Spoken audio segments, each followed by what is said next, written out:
everyone. Welcome to Buzzing About Romance. I am Becky. And I am Leah.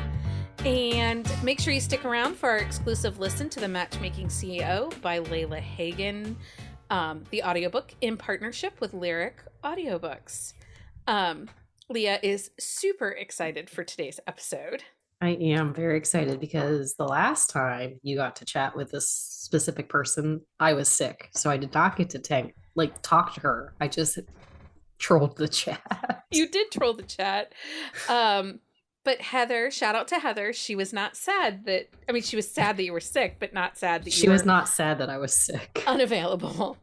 So on this episode of Buzzing About Romance, we are going to be joined by author Kennedy Mitchel. And for the Sisters of the Secret Society of Suspense, this author is all for you. Mm-hmm. Do you want to read her bio for us? Yes. Kennedy lives in Dallas, Texas with her husband, 8-year-old son, and 2 golden doodles. A bookworm at heart, Kennedy loves to snuggle up in bed or by the campfire with an unputdownable book. Her novels are stuffed full of humorous banter, the edge of your seat suspense, and enough steam for a great facial. If you like your heroines strong yet vulnerable and sexy tattooed heroes who can't keep their hands off their leading ladies, then this author is one for you. Okay, so to the interview. Hello and welcome to the podcast, Kennedy. Hi, thank you so much for having me. We are so excited. We had such a great time chatting with you in your happy hour live that we did earlier this fall. Yes. And you were like, yeah, I want to come do the podcast. We're like, yes, come hang out with us. I love it. It's so much fun. Y'all have such great energy and your excitement about books and reading and all of this is so much fun. And I love hanging out with fellow readers. Well, thank you. We love talking to authors who are excited to come and hang out with us. And also Heather got to talk to you last time. And so I was a little bit bitter at her about that. Because that's what made me think about it whenever I was asking you about how you were feeling. Because last time I think that's when I was on, it was like in August. Yeah, that's when we had COVID. Yeah. Mm-hmm. Yeah. And I'm sick again. So apparently it's just anytime we're going to be hanging out with you. I'll stop signing up. Oh no. It's those stinky kids. It's stinky kids. Kids. Actually, the COVID was the husband's fault, but this time husbands. It's the kids' fault. Yeah. But again, we're so excited to have you back and to get to chat with you. You are a favorite of the community. They love your romantic suspense. I've been teasing Leah and a couple of our other listeners that are part of the community that they have this secret romantic suspense society. It's not really a secret though. Yeah. But no joke, Becky said it the first time and I thought of Selma Blair from the Cruel Intentions movie, doing that secret society dance. Yeah. Which a lot of people won't understand what I'm talking about because that totally dates me. It does. No.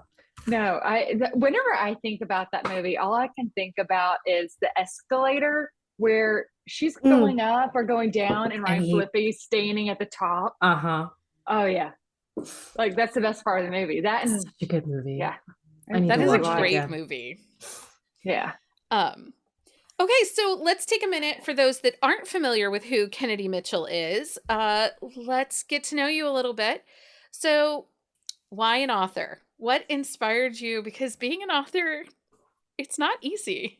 Yeah. So, I've always had these crazy stories in my head, whenever we're out and about and I see something happen, I'm like, well, what if they were an assassin? How would this turn out differently? Or I'll see someone in my book, Mind to Protect. The prologue actually happened to me. I was in Estes Park with my family. I was sitting there reading a book. My husband and son were off, playing in a creek. And a guy walks up to me and asks me for some help with his daughter in the restroom.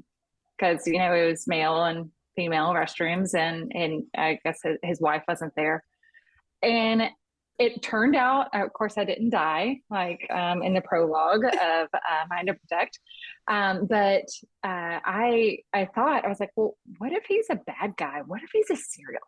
And so, but that's my thoughts all the time. So why I became an author is because I finally found out that I really enjoyed putting it to paper. and Mhm. making these characters more than just, some random person in my mind. I love putting backstories to them and why they feel the way they do, and implementing, pieces of my life in there too. So, but I really started writing because my husband travels 100%. So when I first started writing, my son was like 2 years old. And once I put my son down at night, there was nothing to do. I was reading a lot, I was watching some TV, but ultimately I wanted something else to do, to kind of fill that gap while he was Mhm. gone. I think it's hard too as a mom. Like, you need something that's yours. Mm-hmm. For, even if it's something you have to do that's after hours, once Yes. baby goes to sleep, something that's just solely for you. And for me, that was reading. Like, I'm Mhm. not an Yeah. author. Lee and I always like to tell people, we will fix your words. But we cannot write We the will not be words. writing your words. But for me, it was reading. And actually, I struggled a little bit when my kids, like, I didn't mind doing bed story time. Yeah. But when it became time that the kids needed to do like the little readers that come home in kindergarten and first grade and Yeah. stuff, I struggled because that started to kind of interlope into Yes. my To your reading time. time. Yes. But And you're allowed it. You're allowed, after a long day of being on for everyone else, you're allowed to have that time. I remember that time too, like, or whenever he wouldn't go to bed as quickly and it was taking forever for him to fall asleep. Yes, And I'm those were like, the worst. you're going to sleep. You're You're like, going to sleep now. Like, you yeah, can lay in bed for an hour awake. That's fine. yeah, But I have something. you're encroaching on the me time. Yeah. yeah, and romance is my escape. And, Yes. just like being an author, it's your thing. It's personal now. It Yeah. becomes a part, because people will balk, like, how do you read so many books? I don't know. I don't Yeah. really have much of a life, but also, Yeah. it's for me. Yeah. And what you just said is exactly it. Even as an author, the escape piece. When I'm Mhm. writing, I'm in a completely different world. I mean, obviously, all my books are fiction, I mean, this is not happening in real life anywhere. But in my head, it is. And I get to put to pen to paper, of this whole different society, these whole different people that I created, and I get to make them do whatever I want them to do. And reading is the same way, is that I get to, for a few hours, get to not have to deal with everything that's going on the moment I step away from that book. Mhm. Right. So you went with romantic suspense, but you Mm-hmm. easily could have just wrote thrillers or Mm-hmm. political intrigue. Instead, you went romantic suspense. Yes. Why gravitate towards the romance instead of, Yeah. because genre fiction, thrillers, and political intrigue and such like Yeah. that, are cash grabs. Yeah. There's a much bigger audience that is Yeah. acceptable, quote unquote. Yes. Y'all hear the sarcasm in my voice. Um, that read those, but you went with Yeah. romantic suspense, which is niched. First you got Yeah. romance, and now you went romantic suspense. So what was the Yeah. choice to go with the HEA versus, just a You story? know, I grew up reading mystery and thrillers. So Mary Higgins Clark was what Oh, my I love mom. her books. Yes, she. It's what I grew up on. We would go Mhm. to the library. She would have Mary Higgins Clark's latest book, in hardback on hold at the library. This as soon as she was, on the list. And then she would pass it to me and I would read it. And then I started kind of getting into Sandra Brown. Mm-hmm. Mhm. And, so she's in the same genre, but spicier. And then what really got me into romance was Colleen Hoover. I read Hopeless and was just like, wow, it's not just about the couple. There's so much more that goes into a romance novel, the backstory of why they do the things they do, why they say the things that they say, and why they react.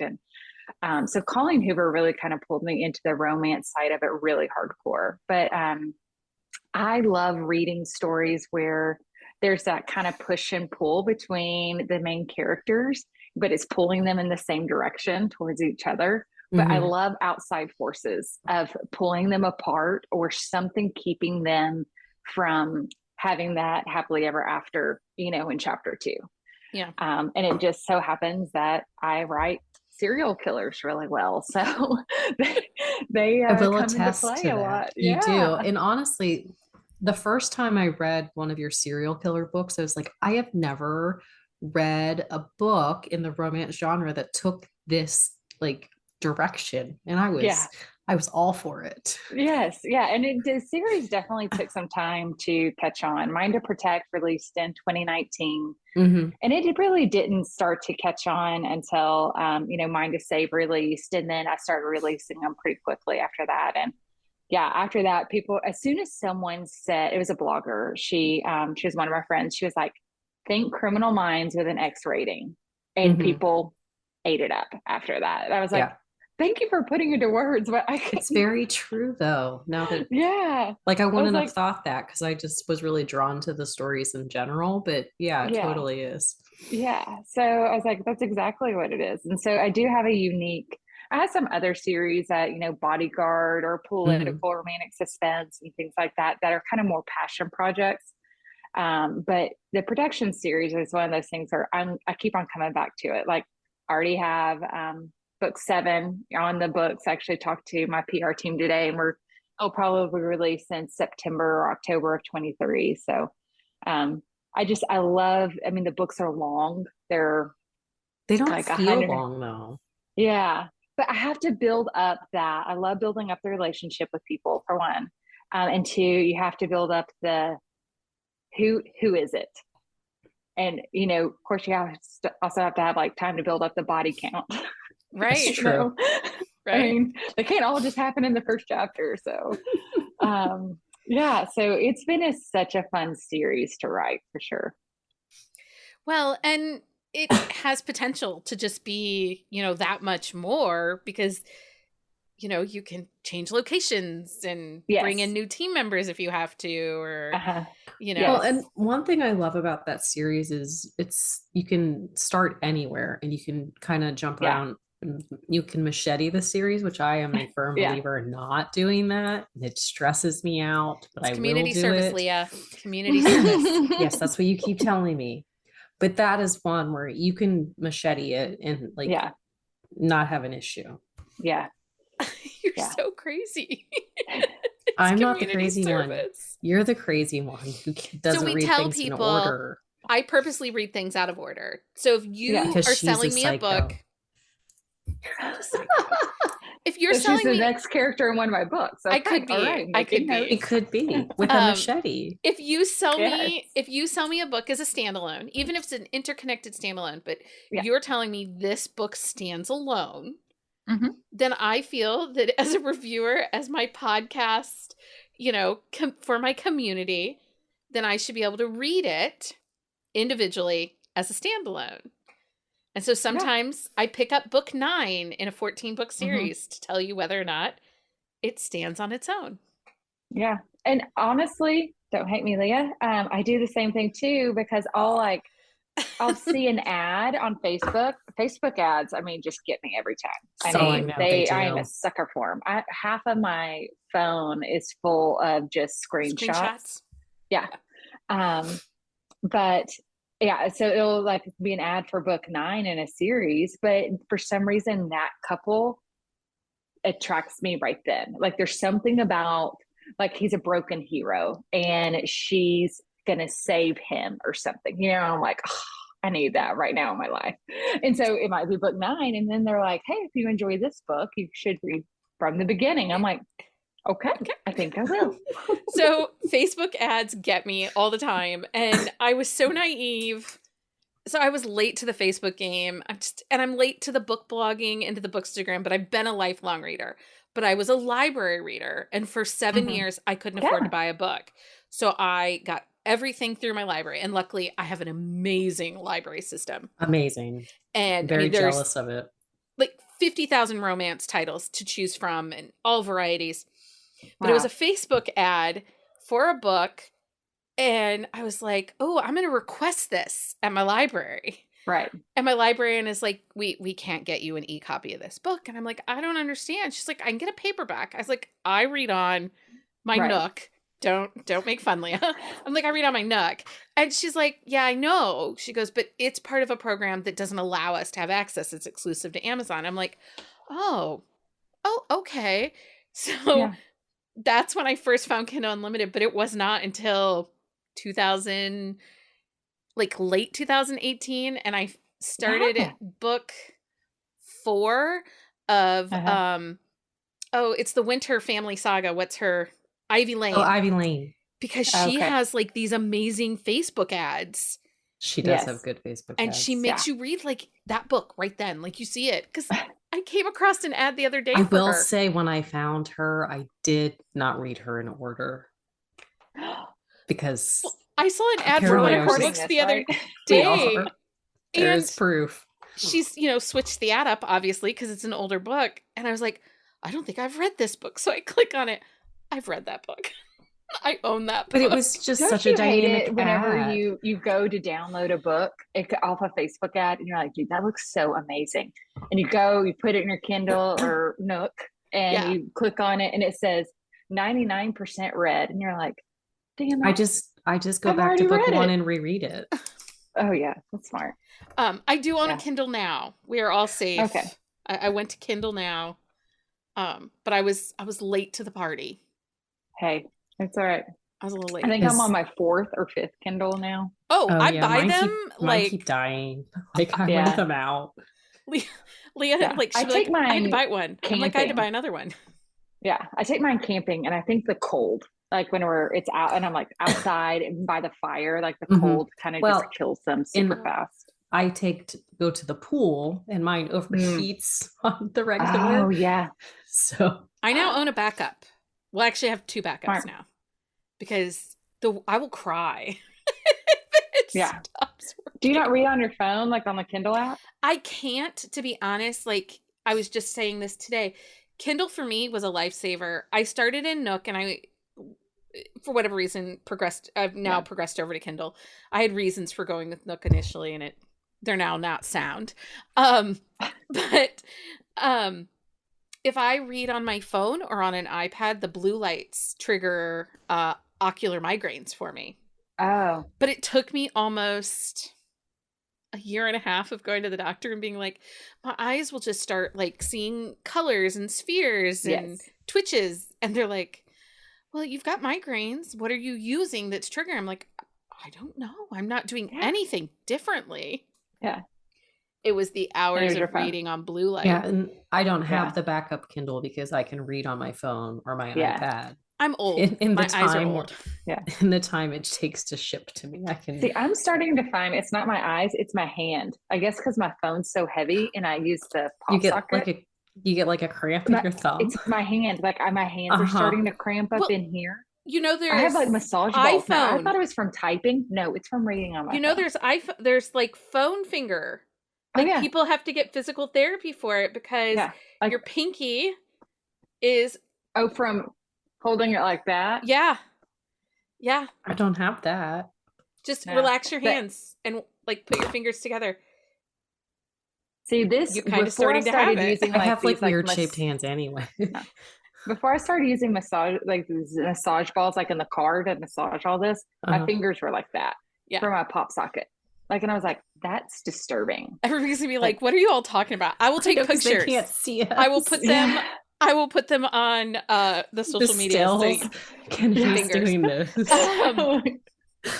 Okay, so Kennedy, take us through a typical day for you of writing. What is writing? Because you're an indie author who works at home, who has a child and a family and dogs and chaos. So take us through a typical day for you when you're in writing mode. Yeah. So my son goes to school pretty far away. He's in a small little tiny school that he's been at since pre-K. So I actually, it's an hour. So it's 30 minutes there, 30 minutes home. And then so once I'm finally home from dropping him off at school, I sit down and write. My best writing time is in the morning.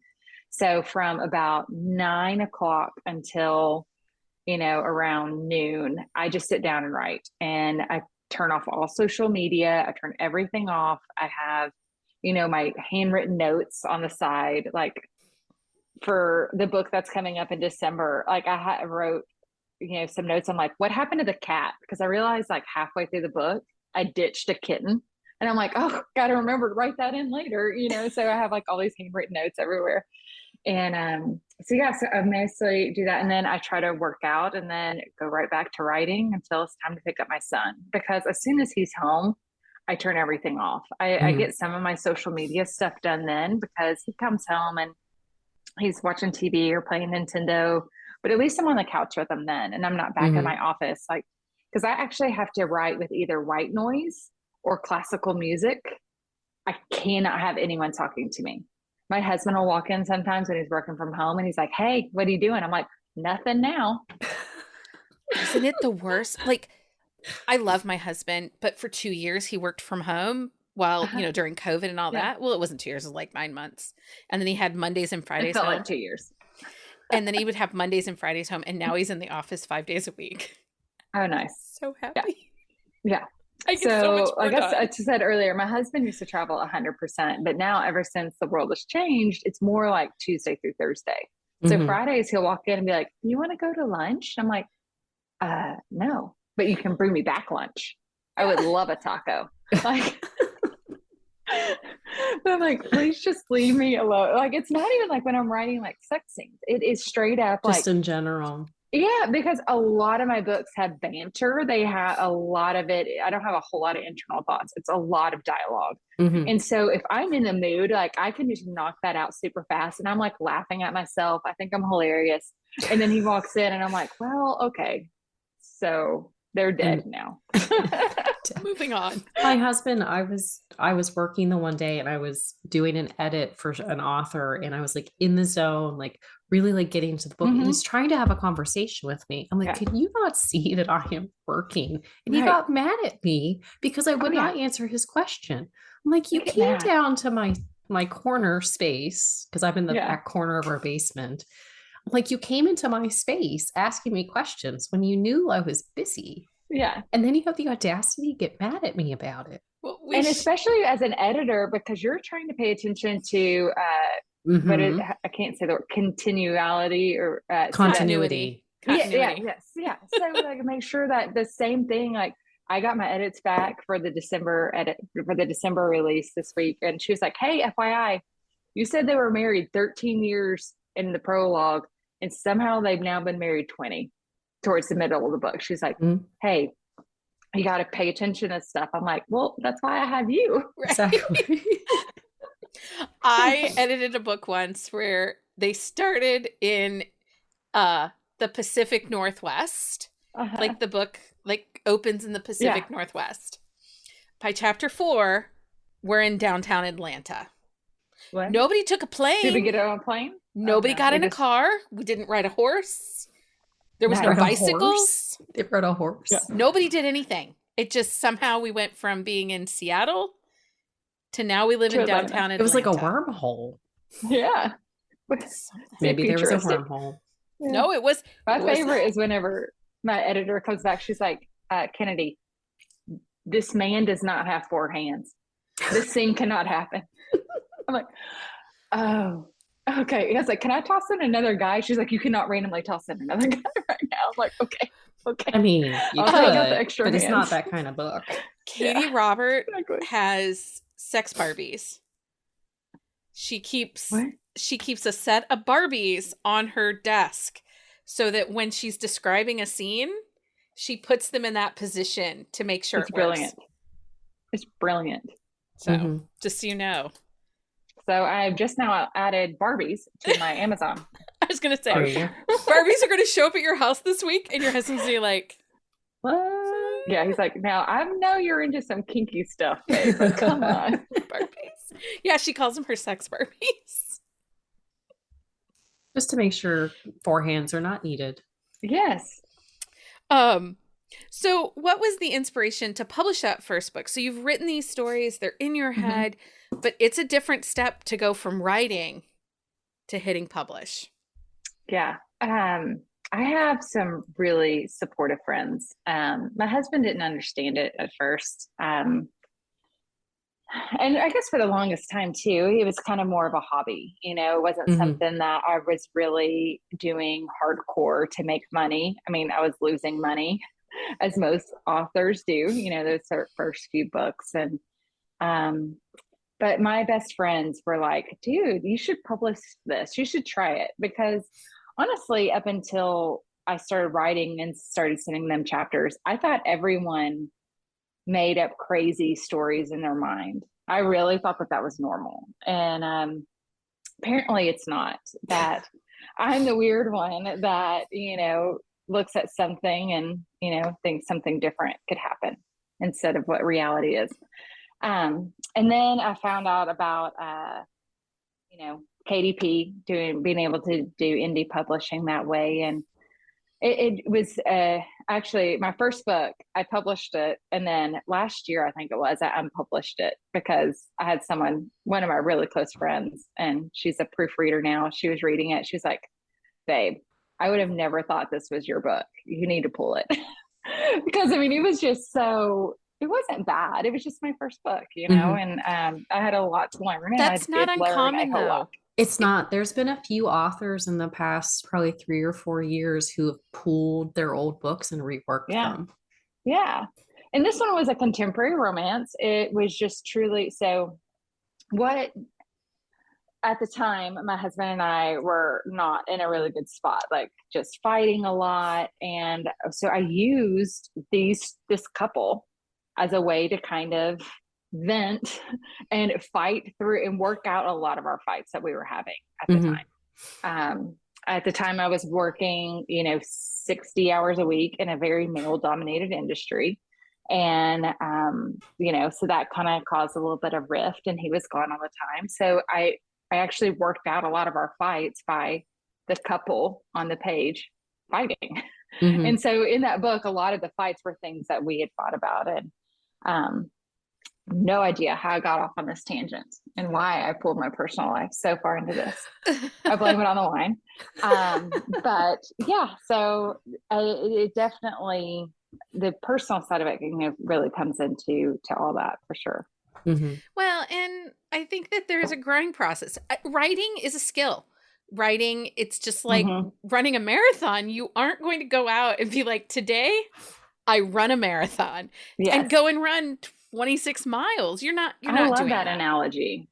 And instead, it's true. You have to build up. You have to keep building. And it's, there are times as a reader, we will have times we read a book and it feels like sometimes this author phoned this in. It was an easy book to write. Yeah. And so you got to keep pushing yourself and keep practicing and finding what works for you. And sometimes you're not running the same mile that you ran that very first time you went out there. Yeah. It runs faster now. You've built up new skills. You know how to do banter better. And I like the fact that you can see an author's growth as you read a book, because we had read an author, and I read probably one of her first we couple read the books. very first book. The very first book. It wasn't bad. It wasn't great. But then I recently read some of her new stuff, and she it was a really dynamic book, and I could not put it down. And had I read probably 4 or 5 of her first few books, I don't think I would have ever picked her up again. But there were a couple of people in my secret society that were raving about these stories. And so I was like, okay, I'm going to go back into them and see what they're talking about. And I was like, I'm so happy I gave her another chance, because you can see how far she has come since that first book. Yeah, it definitely is. And I love that marathon analogy, because I mean, now I used to think that it was just about the story. And now whenever I write, I'm looking at sentence structure. Yeah. Or how many times I use the word just in a single chapter, or exclamation points. I only allow myself 2 in an entire book. When before it was every other sentence someone was yelling with an exclamation point. And so it's finesse. That also is fun. It's finesse, it's form, it's I always tell new authors that, write that first book, Writing the first book is incredibly difficult. Yeah. But then you know what goes into getting to that first, the end. And then you're going to write the next one. It's going to feel a little bit easier, a little bit different. So what part of the book, so what part of any book, I guess, was there one title that is the hardest for you to write? Let's do that. What title was the hardest for you to write? Oh, man. I would say, I would say the series that just released, The Guarded by the Marshal, Cherished by the Agent, and then the one that's releasing in December. And it's not just because they were closely released together. It's a little branch off. It's not as dark as my thrillers, so it's a little lighter. And I found that incredibly hard. And that sounds so terrible, but there's no serial killers. There's not a lot. There's danger in it because it's still suspense, but it is heavy on the romance. It is heavy on the couple side of it. They're basically like running from danger. So it's a witness protection series. So someone out of the couple is in the witness protection, kind of area. So it's one of those where they're still running for something, but it's not immediate danger. So that I found that really hard to write because I was like, all right, so chapter 2, and now who dies? No dead bodies. No one.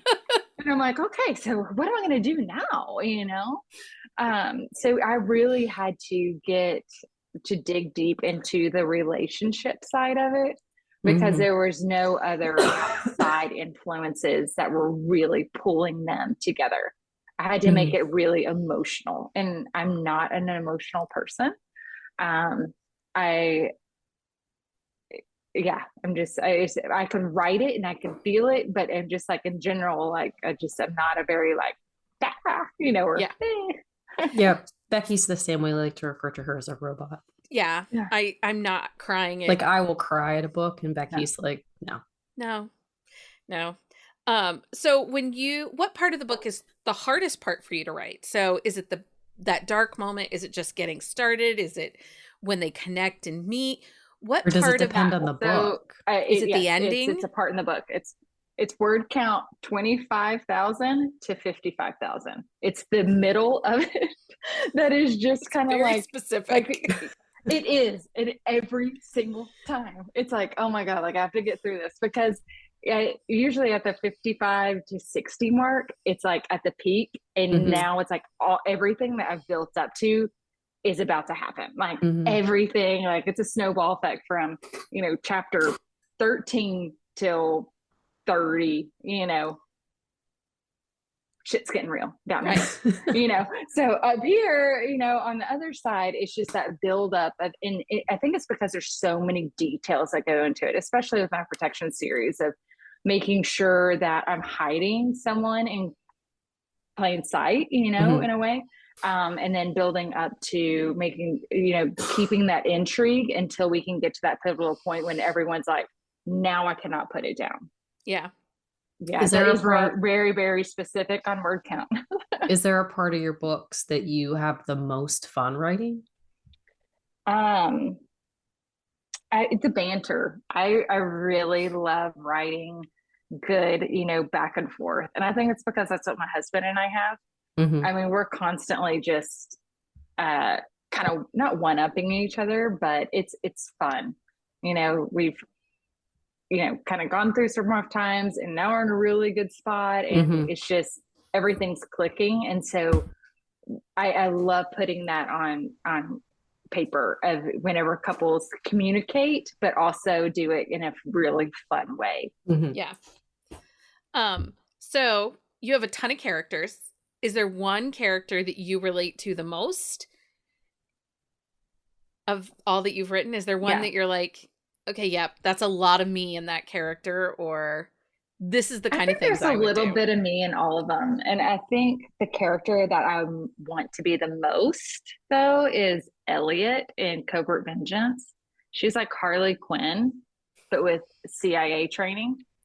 And like she just loves grenades and blowing things up, and she can just handle her own, and she puts Navy SEALs in their place. And she's someone that and she has a really tragic backstory that's not mine, but it's definitely, it built up to who she is. Mm-hmm. And I loved her character. She's so gritty, yet once you kind of get past that hard exterior, she's super vulnerable, but she doesn't have anyone to open up to. So I wouldn't say that I'm the same way as she is. I mean, obviously I don't have any grenades, but she's someone that I would most want to be. I was going to say, and her husband sleeps safer at night. Yes. I totally relate to that. We have, our children are teens, almost adults now. And it's like second marriage almost. Like, we don't fight about important things anymore. Yeah. It's all the dumb stuff now. Mm-hmm. Like, who has to cook dinner? Oh my gosh. My husband will ask me that sometimes. I'm like, I'm cooking mayonnaise, and it's the Mexican food restaurant down the street. Yeah. Mm-hmm. I'm like, what do you want? I'll pick it up. Well, my husband tonight, he was like, hey, do you want to cook? And I was like, yep. What kind of pizza am I ordering? Yeah. So that's me. Okay. You have an exceptionally large backlist. If someone is just now finding you as an author, where would you have them start? What is the best representation of you as an author currently? I would say if you're into darker serial killers, that kind of thing, definitely the Protection series with Mind to Protect. If you're into the lighter side of romantic suspense, where the relationship is 50-50 with the suspense side, then I would definitely say my newest series that starts with Guarded by the Marshal, and that's the witness protection. It has a small town feel, so all 4 books are around a group of friends that are in this small town in West Texas. So it's fun. Okay. So what is next? This is our shout out to Shauna. Shauna, thank you so much for reminding me. And you have a book coming out this month. This episode is dropping on December the 5th. So what, 20 days later? Yeah. So December 26th, it is Saved by the Officers. It's book 3 in my new series, The Witness Protection.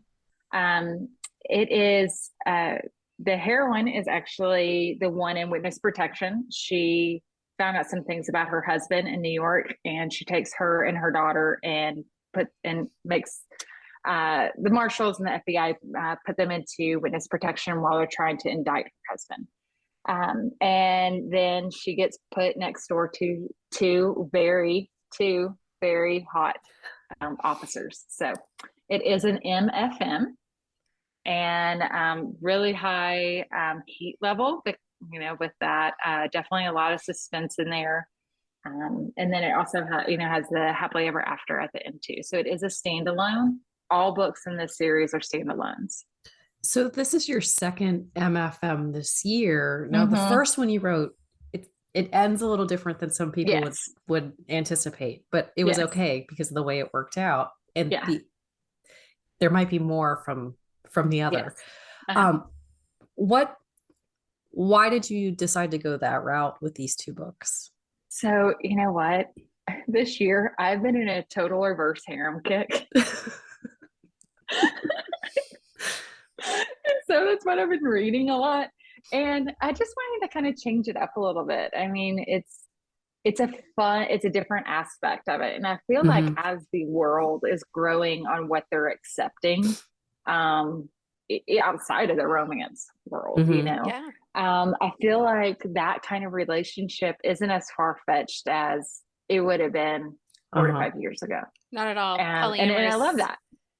Is becoming more mainstream. Yeah. And you don't have to be a part of a cult, No. You don't. It's like and it's fun to write, because after when you're writing so many books where you feel like you're getting into a rut, and that is the last thing I want for my readers, because that's the last thing I want to do is see as a reader that I'm reading an author that I love, and I'm going through their backlist, and I'm like, okay, I know what's going to happen in chapter 13 now. I know what's going to happen because they're following like a formula. And so adding that MFM aspect in it really kind of shakes things up for me. It's really difficult to write, and because there's a lot of moving parts in it, no pun intended. But my editor is not a fan of it because she's like, dude, that person's not even in the scene. I'm like, oh, my bad. She has like all these comments of having to correct things, but because I lose track of some people. But it's been a really fun, change for sure. Yeah. Well, it's okay to spice things up, I think. It also allows you to explore your craft and, to try different things and see what works. Yeah. Yeah. And to see what my readers want to. So in Mind to Love, the MFM that Leah mentioned, and then the one that's releasing in December, Saved by the Officers, there's no MM. It is just a straight MFM. And so I've polled my reader group and I've asked if people would be interested in the MM aspect in it too. And people are interested in it, but I have to, it's like kind of one of those, that fine edge. I don't want to push people too far, like, because romantic suspense readers are typically, not conservative in a way, but they're not really in it to see just the spice. A lot of the romantic suspense readers, they read the romantic suspense for the drama, not the drama, the intensity that's behind it too. Yeah. And so I don't want to make it too spicy and too just about the couple that I lose what I like to read too. And that's the suspense side. Yeah. And I think romantic suspense, Leah calls me a romantic suspense snob. You are. Because I have very high expectations when it comes to romantic suspense. Because I do think that there are some lines, and there are some authors, there are a lot of romantic suspense authors that really write military romance. And at times it can feel slightly fetish towards military heroes or heroines. And I don't always love that. That's not really my kitsch. And I need something that's a little more thriller aspect, drama aspect, but enough steam that you kept my romance heart engaged. Yes. And it can be harder to find that balance and to find authors that give me what I'm looking for. And so Leah is just like, you're such a picky bitch. I'm like, well, thank you. You're welcome. But you know what? As I've started writing, and as readers, are continuing or read as much as we do now. Thank you, Kindle Unlimited, for that. I'm getting really picky as a reader. I won't read I don't enjoy reading books that aren't in first person. I can't engage and connect with the characters as well. And that is why my books are written in first person as well. So, and honestly, in romantic suspense, that's traditional romantic suspense is written in third person. And so readers that start reading me and they see that I'm first person, they either love it or hate it.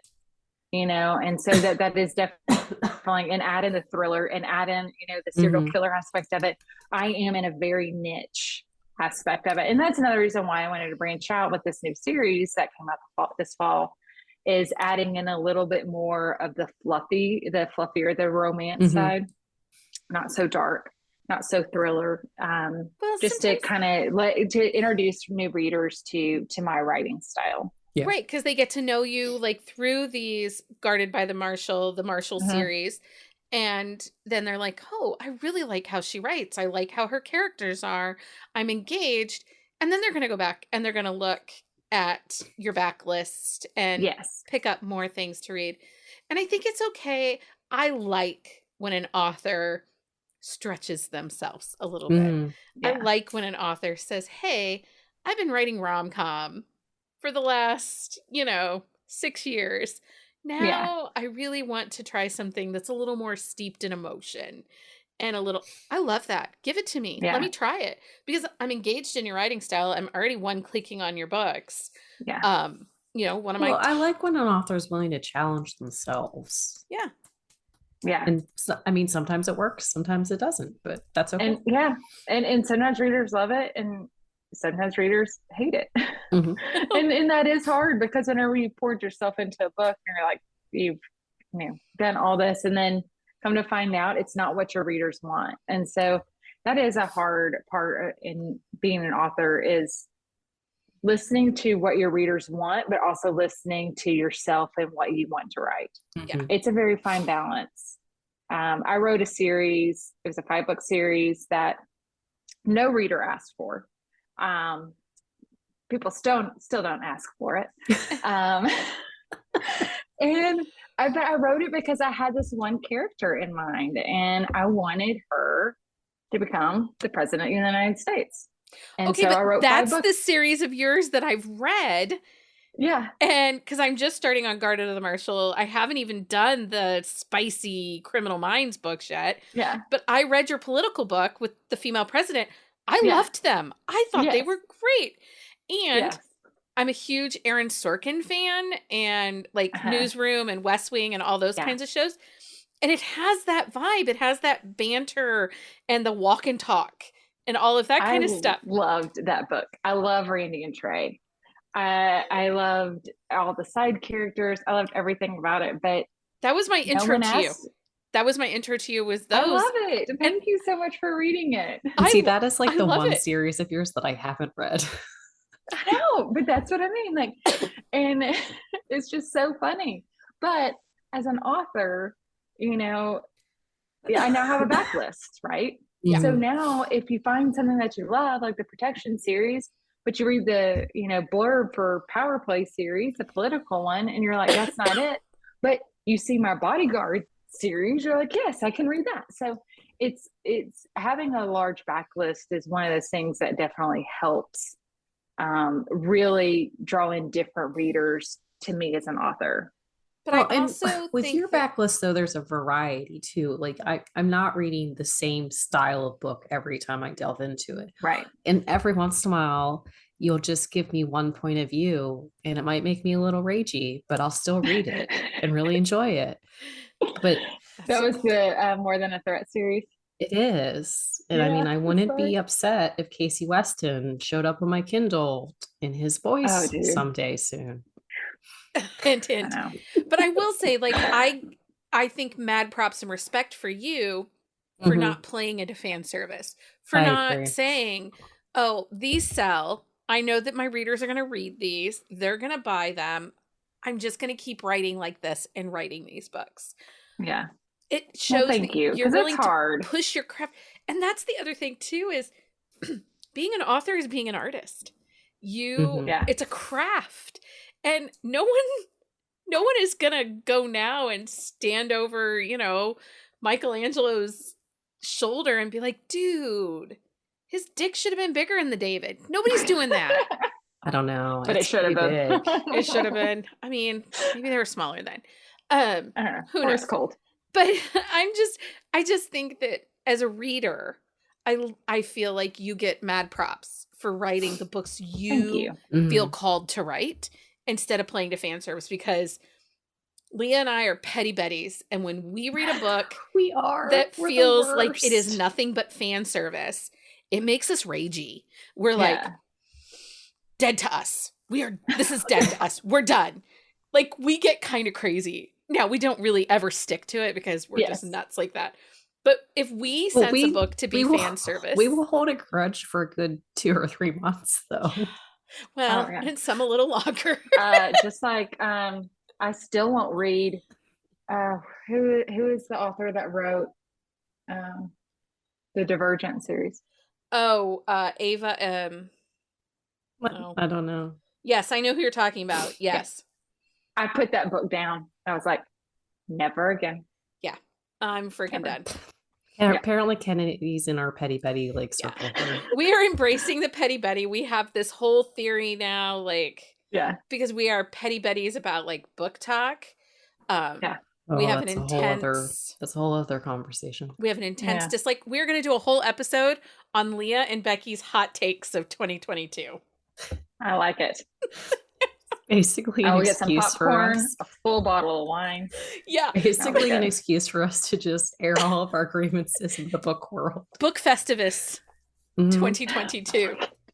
We actually do have an event for our community that we call Book Festivus, I where love it. everybody can come in, But and it's that the one is one like time a no year. holds bar. Like they'll name names. Like You on the can podcast, we won't name names. We won't name names. That's good.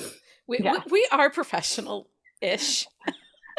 I mean, Anyway, Saved by the Officers, it is book 3 in the Marshall series, right? Yes.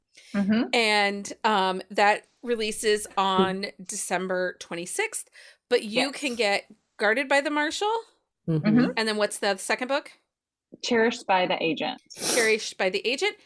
And those are available now wherever you get books, right? Those aren't Kindle exclusives? No, those are actually, I moved them over to KU. So they release wide, like the Friday before. And then on Monday, I release it into KU.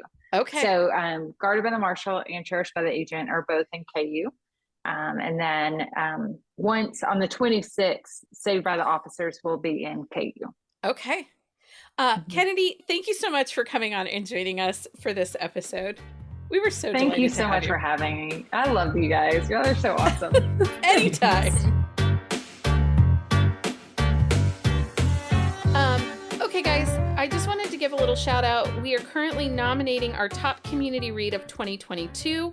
We are looking for you to tell us what is your top read this year that was published between December 2021 and November 2022. Nominations go until December the 9th, and then we will start voting on the 10th. And we will announce the community best read with our contributors on our Christmas Day episode. Because we are doing a little bit extra this year for the end of. We're so extra all the time. We really are. And people don't realize it until we start planning stuff. Right. Okay, so now we are going to listen to an exclusive clip from The Matchmaking CEO by Layla Hagen. Matchmaking the CEO. Oh, Matchmaking the CEO by Layla Hagen in partnership with Lyric Audiobooks, narrated by Emma Wilder and Jacob Morgan. Oh, Jacob Morgan. Okay. Betty burst through my door a minute later. Yes, I said curtly. Betty was not a gossip. I wouldn't tolerate that. But I was sure this correspondence got her interest up. Did you see the email from your grandmother? Yes. She seemed positively panicked. And who is going to tell her that she's made a mistake? I groaned. It's not a mistake. Oh, so Ms. Natalie is your... She's my nothing, I replied. She's my grandmother's event planner. Her 90th birthday will take place on the property. Okay, got it. And she's going to stay there the whole weekend? No, just one night. Betty grinned. You really can't say no to your grandmother, can you? I groaned again. I wouldn't be in this position if I could. Why do you look so happy about it? Because sometimes there are rumors going around the office. She lowered her voice theatrically. That you're a robot. This proves that you are human after all. Betty, you know how I feel about gossip, and I have my hands full. Oh, I know, because when your hands are full, mine are too. And guess what? That happens all the time. She threw up her hands. Fine, I'll make the arrangements. I wonder if Ms. Natalie is attractive. It doesn't matter, I said. I beg to differ. I should probably warn her that she should have thick skin, Betty said, talking more to herself. Betty, I'm going. Oh, I can't wait to see how this will play out, I heard her say as she left my office. I opened Ben's email, shaking my head. Betty was taking her humor a step too far, but I had a soft spot for her. I met her when I saw her son get into a biking accident. I stopped the car to check if he was okay and ended up going with them to the ER. It turned out she was in need of a job, and I was an assistant short, so I'd hired her.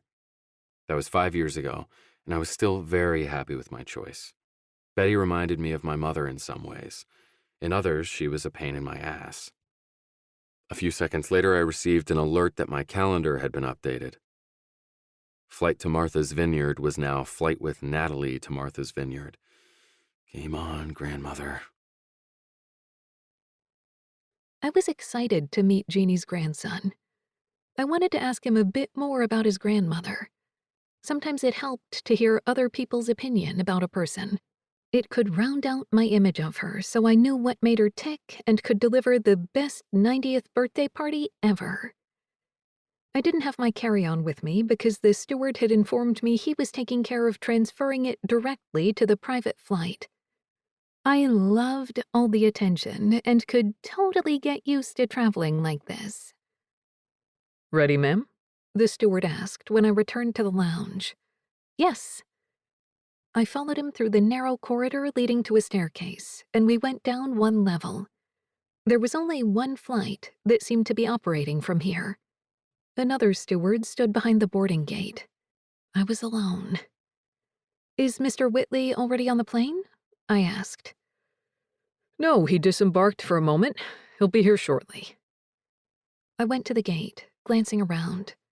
I wasn't used to this luxury, and I felt out of place. I played with the pendant at my neck, looking down at my flat shoes. They were bright red, and thankfully still in good condition. I could be very hard on my shoes.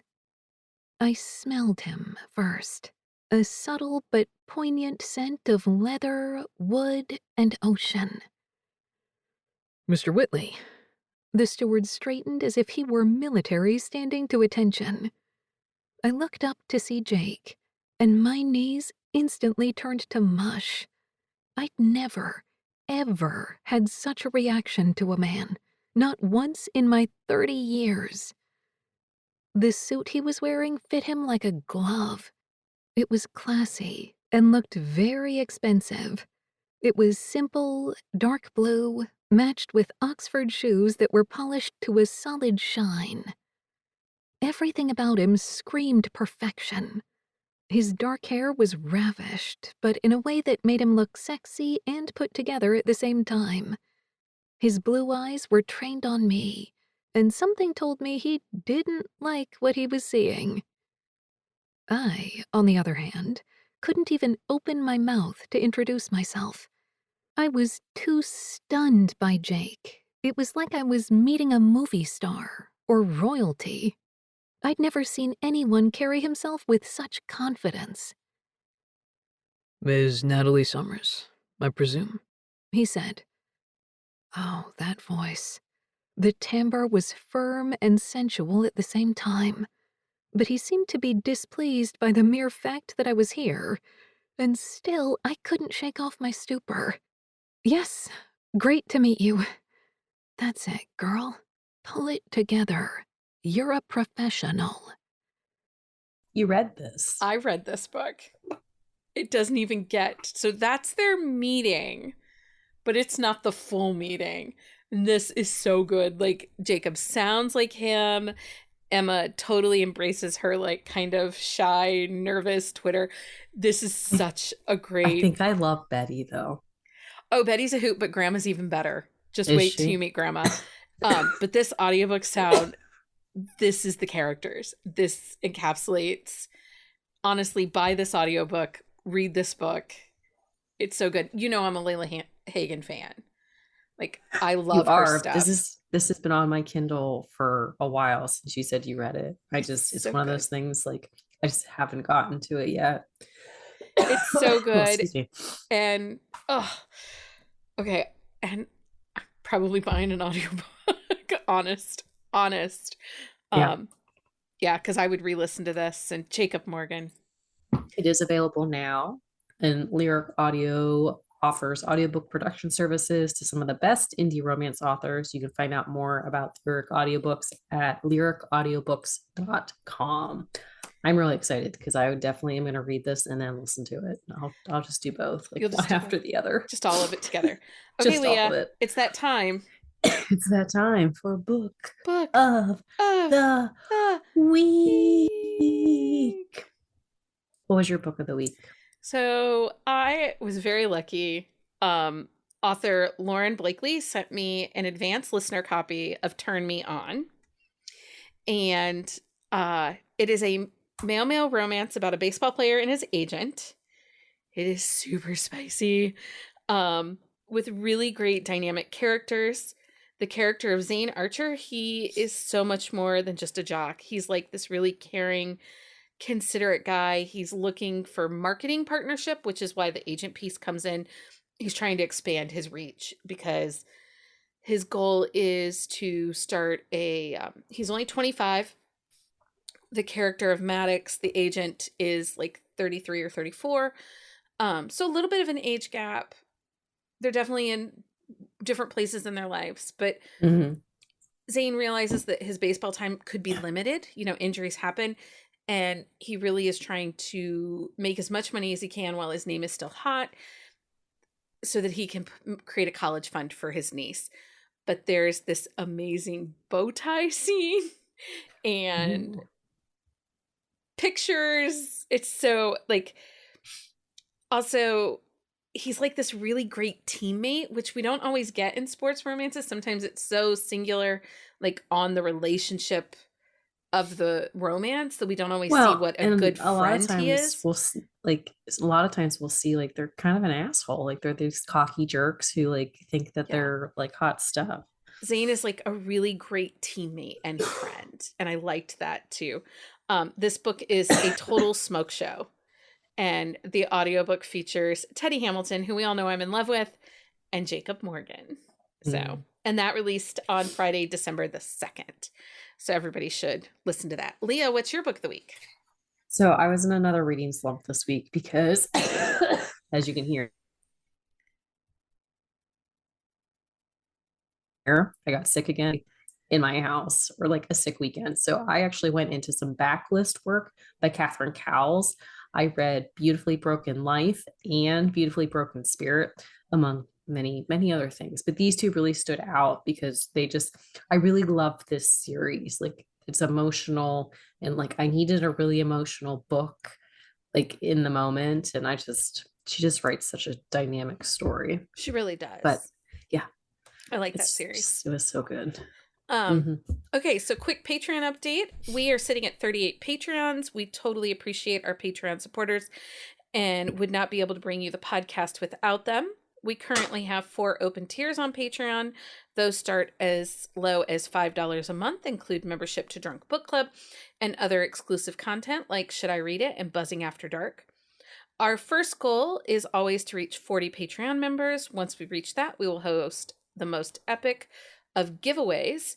Our ultimate goal is to be 500 Patreon members strong so that Leah and I could quit day jobs and just work on podcasting full time. 'Tis the dream. And one of the perks of Patreon is our Drunk Book Club. And I am so excited everybody now has to read this book that we've been telling them for a year to read. And also, it's one of our most favorite humans is the author and joining us. So December's Drunk Book Club is the amazing and wonderful Krista Sandor, and we are going to be reading Not Your Average Vixen, which has one of the funniest scenes in a romance book. So funny. I will not shut up about it. So be prepared, people. And Krista is chaos, and we love her, and we're so excited for it. You can find a list of all of our upcoming dates, including Drunk Book Club, Happy Hour, Plot a Book, and reading challenges at bookcaseandcoffee.com/events. The current challenge that we're hosting right now is the Clear the TBR challenge. And we want to help you read the books off your TBR. So in honor of the last few weeks of 2022, we're working hard to clear those TBRs and also add a bunch of books to it, but that's a moot point. There are multiple ways to work your way through this challenge. This event runs from October 24th to December 31st, so we are going strong. We have several group reads planned, and you can find that list on the website along with working on your goal of what you would like to read before the end of 2022. And you can find details at bookcaseandcoffee.com/2022 clear the TBR /. And our next group read. I'm excited about this one. French Kiss by Lauren Landish. It's been on my Kindle for a hot minute, and I'm excited to check it out. I do like Lauren Landish, so this should be fun. Should be. Everyone, I hope you have a great day. And until next time, happy reading, everybody.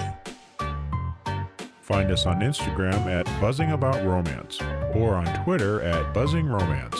If If you like the podcast, please leave a review. If you'd like to support us directly, join the Bookcase and Coffee Patreon and receive exclusive content only available to Patreon members. Check out bookcaseandcoffee.com for our on-the-shelf show notes.